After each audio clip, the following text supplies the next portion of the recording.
क्या अपन आज पढ़ेंगे difference between structure and union, है ना? Difference between structure and union.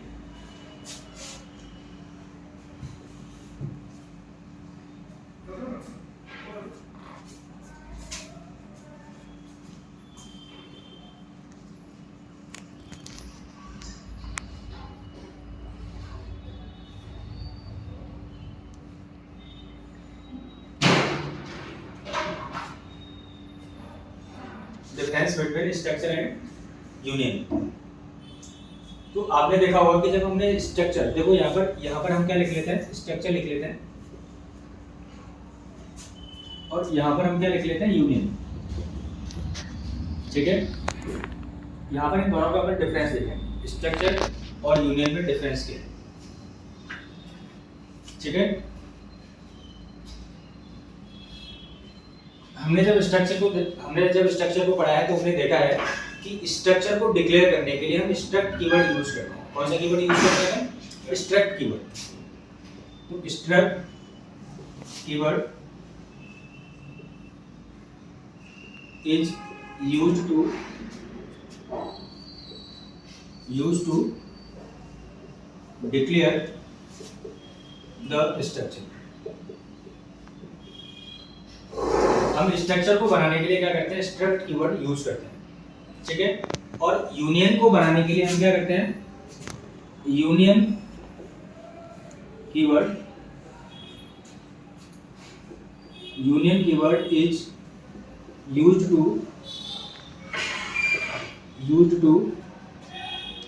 Declare the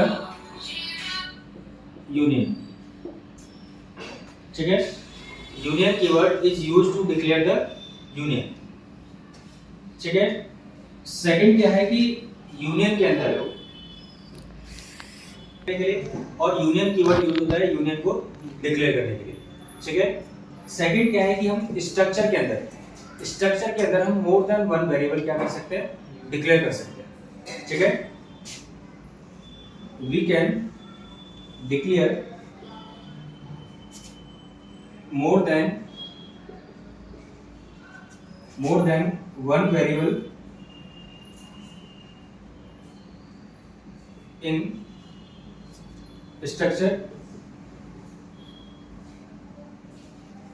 and we can declare more than one variable in structure, and union के अंदर क्या होता है, we can declare only a single variable in union। तो union के अंदर हम एक सिंगल वेरिएबल क्या कर सकते हैं, डिक्लेयर कर सकते हैं। We can declare only a single variable in union. कैसे? देखो, जब हम स्ट्रक्चर को बनाते हैं तो हम क्या करते हैं, स्ट्रक्ट कीवर्ड यूज करते हैं स्ट्रक्चर को बनाने के लिए। यहाँ पर स्ट्रक्चर का नेम आता है, जैसे हमने क्या दे दिया, EMP दे दिया। स्ट्रक्चर का नाम क्या दे दिया, EMP। यहाँ से स्ट्रक्चर स्टार्ट हुआ और यहाँ पर स्ट्रक्चर क्या हुआ, क्लोज हुआ। यहाँ पर हमने जैसे इसके अंदर वेरिएबल डिक्लेयर कर दिया, इंट ID, है ना, फ्लोट, सैलरी और कैरेक्टर नेम, ये हमने वेरिएबल डिक्लेयर कर दिया। ठीक है, अब जब स्ट्रक्चर के ये जो यहाँ पर वेरिएबल डिक्लेयर करते हैं, जैसे हमने E1 है कॉमा E2 कॉमा E3, हम यहाँ पर कितनी भी वेरिएबल क्या कर सकते हैं, डिक्लेयर कर सकते हैं।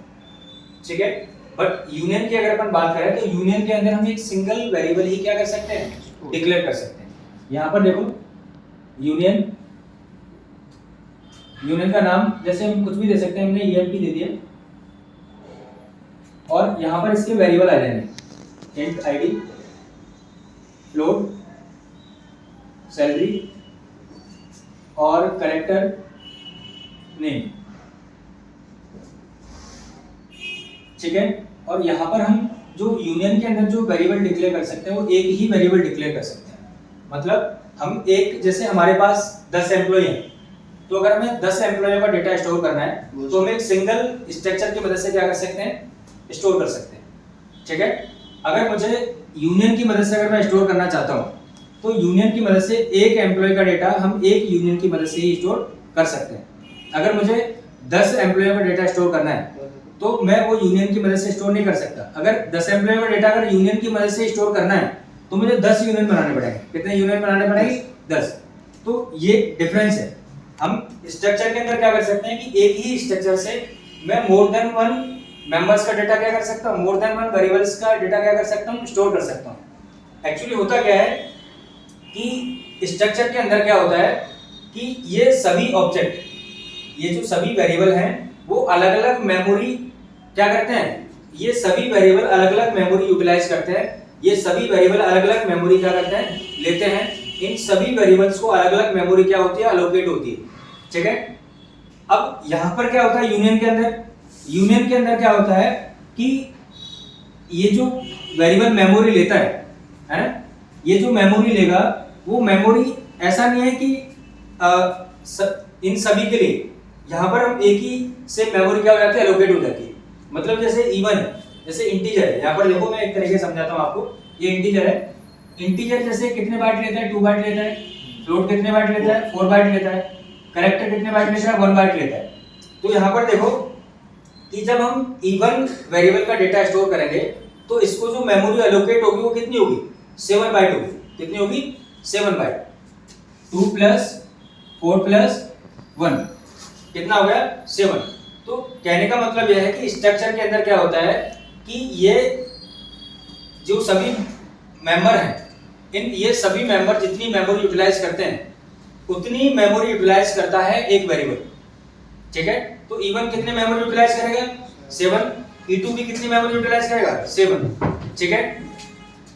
क्योंकि इन सभी मेंबर्स को अलग अलग मेमोरी क्या होती है, एलोकेट होती है। जैसे अलग अलग कैसे एलोकेट होती है, जैसे ये मेमोरी एरिया है हमारे पास, ये मेमोरी एरिया है हमारे पास। कितने वेरिएबल है, 3।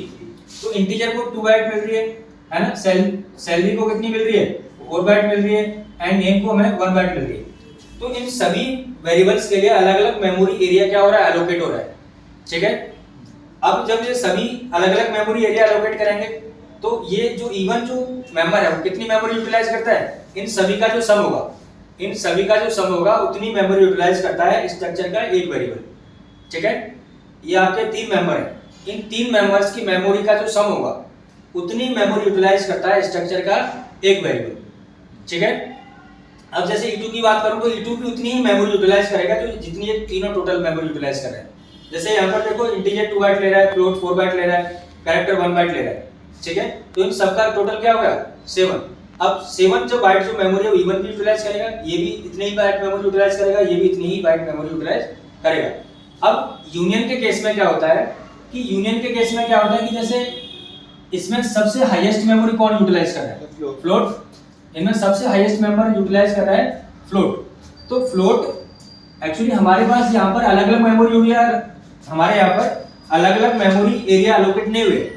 हमें यहाँ पर इस यूनियन के अंदर क्या हुआ कि इस E1 को कितनी मेमोरी मिली है, 4। ठीक है।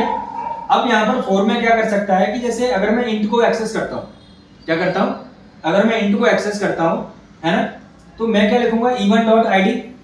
क्या लिखूंगा मैं, E1.id। तो ये 2 बाइट तो इसको मिल गया, कितना मिल गया इसको, 2 बाइट। कितना मिला इसको, 2 बाइट। अब हमारे पास टोटल स्पेस तो 4 बाइट है। अब हमने आईडी को एक्सेस किया और आईडी कितना स्पेस लेगा, 2 बाइट। तो हमारे पास स्पेस ज्यादा है और जिसको एक्सेस कर रहे हैं वो स्पेस कितना कंज्यूम कर रहा है, कम कर रहा है। तो इजीली क्या होगा, इसमें आ जाएगा, है ना। हम इसको सिंपल एक एग्जांपल ऐसे समझते हैं कि जैसे हम लोग जैसे बाजार से सब्जी लेने के लिए जाते हैं, है ना। तो जैसे मुझे पता है कि मैं 4 चीजें लेके आऊंगा, तो मैं बैग भी उसी टाइप का लेके जाऊंगा कि जिसमें 4 चीजें आ सके, है ना। अब एक क्या होता है कि जब मुझे पता है कि 4 चीजों में से एक ही चीज लेके आनी है ना, जब मुझे 4 चीजों में से एक ही चीज लेके आनी है तो मैं क्या करूंगा, मैं उसके हिसाब से बैग लेके जाऊंगा। तो यहाँ पर क्या हुआ है, देखो यहाँ पर क्या हो रहा है कि जब मुझे पता है कि 4 चीजें मुझे लेके आनी है ना, या 3 चीज मुझे लेके आनी है ना, तो मैं उतने ही बैग लेके जा रहा हूँ। मेरे पास मेमोरी एरिया कितने हैं, 3। ठीक है। और जब मुझे यहाँ पर पता है कि जब मैं 4 चीजें हैं मेरे पास और उनमें से मुझे एक ही लेके आनी है, क्या लेके आनी है, एक ही लेके आनी है, तो मेरे पास मेमोरी एरिया क्या है, एक ही है। मेमोरी एरिया क्या है मेरे पास, एक ही है। ठीक है। तो स्ट्रक्चर और यूनियन में ये फर्क है, स्ट्रक्चर ज्यादा मेमोरी यूटिलाइज करता है, क्या करता है, स्ट्रक्चर ज्यादा मेमोरी यूटिलाइज करता है कंपेयर टू यूनियन, है ना, और यूनियन कम मेमोरी यूटिलाइज करता है कंपेयर टू स्ट्रक्चर। ठीक है, स्ट्रक्चर ज्यादा मेमोरी यूटिलाइज करता है, यहाँ पर दिख रहा है आपको, है ना, और यहाँ पर यूनियन कितने मेमोरी यूटिलाइज कर रहा है 4 बाइट, यहाँ पर 7 बाइट मेमोरी यूटिलाइज कर रहा है ना। तो उसका रीजन क्या है, क्योंकि स्ट्रक्चर के अंदर जैसे यूनियन के अंदर क्या होता है कि यूनियन के अंदर जो मेंबर सबसे हाईएस्ट मेंबर यूटिलाइज करता है मेमोरी, जो मेंबर सबसे ज्यादा मेमोरी यूटिलाइज कर रहा है उतनी ही मेमोरी यूटिलाइज करेगा हमारा यूनियन का एक वेरिएबल। मतलब जैसे सबसे हाईएस्ट मेमोरी इसमें कौन यूटिलाइज कर रहा है, फ्लोट, तो हमारा जो इवन है वो भी कितनी मेमोरी यूटिलाइज करेगा, 4 बाइट मेमोरी यूटिलाइज करेगा। अब यहाँ पर हम क्या बोल रहे हैं कि हमारी स्ट्रक्चर के अंदर जितने भी मेंबर्स होते हैं उन सभी की मेमोरी का सम होता है। जैसे हमारे पास इंटीजर 2 बाइट ले रहा है, फ्लोट 4 बाइट ले रहा है, कैरेक्टर 1 बाइट ले रहा है, इनका सम क्या हो गया 7, इनका सम क्या हो गया 7 हो गया। तो हमारा स्ट्रक्चर का जो हर एक वेरिएबल है E1 E2 E3 कितने कितने बाइट मेमोरी यूटिलाइज करेगा 7 बाइट। ठीक है, तो स्ट्रक्चर के अंदर हमारे जितने भी मेंबर्स होते हैं उन सभी को अलग अलग मेमोरी एरिया क्या होता है एलोकेट होता है। ठीक है, और यूनियन के अंदर क्या होता है एक सिंगल मेमोरी एरिया होता है ना, जिसको ये क्या होता है शेयर्ड मेमोरी होती है। ये क्या होती है, इनका सभी का अलग अलग है, अपना सबका अलग अलग मेमोरी यूटिलाइज कर रहे हैं, और यहाँ पर क्या एक ही मेमोरी है और एक ही मेमोरी एरिया को ये सभी क्या करेंगे शेयर करेंगे। ठीक है, जैसे मैं आईडी को एक्सेस करता हूँ तो आईडी 2 बाइट लेगा और हमारे पास स्पेस कितना है 4 बाइट, तो आराम से इसके अंदर स्टोर हो सकता है ना, आराम से एलोकेट हो जाएगा उसको मेमोरी। अब जैसे फ्लोट को एक्सेस करूंगा तो फ्लोट 4 बाइट लेगा, तो आराम से इसके अंदर स्टोर हो सकता है। अब जैसे कैरेक्टर की बात करता हूँ तो कैरेक्टर 1 बाइट लेगा, कैरेक्टर भी इसके अंदर आसानी से क्या हो सकता है स्टोर हो सकता है, और जो स्पेस भी लेगा वो 1/4 स्पेस लेगा। हमारे पास 4 है और वो लेगा कितना 1, तो 1/4 स्पेस फिर भी हमारे पास क्या रहेगा रिमेनिंग रहेगा। तो ये चीज यहाँ पर ट्रू है कि आपका जो यूनियन है वो कम मेमोरी यूटिलाइज करता है ना, और स्ट्रक्चर ज्यादा मेमोरी यूटिलाइज करता है। बट हम सबसे ज्यादा जो यूज करते हैं वो हम स्ट्रक्चर को ही करते हैं।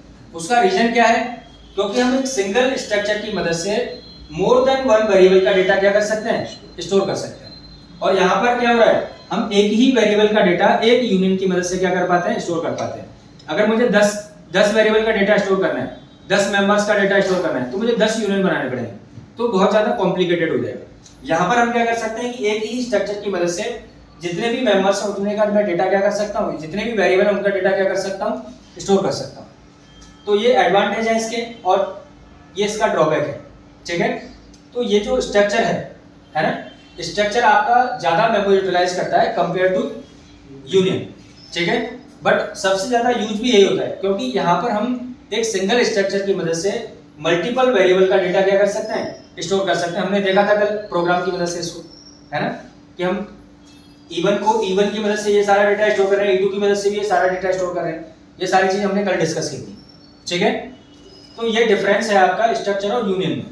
आपका स्ट्रक्चर सबसे ज्यादा यूज होता है और यूनियन सबसे कम यूज होता है ना। उसका रीजन जो मैंने अभी आपको बताया है ना, क्योंकि यहाँ पर हम सिंगल स्ट्रक्चर की मदद से मल्टीपल वेरिएबल्स का डेटा क्या कर सकते हैं स्टोर कर सकते हैं, और यहाँ पर एक यूनियन की मदद से एक ही वेरिएबल का डेटा स्टोर होगा, है ना।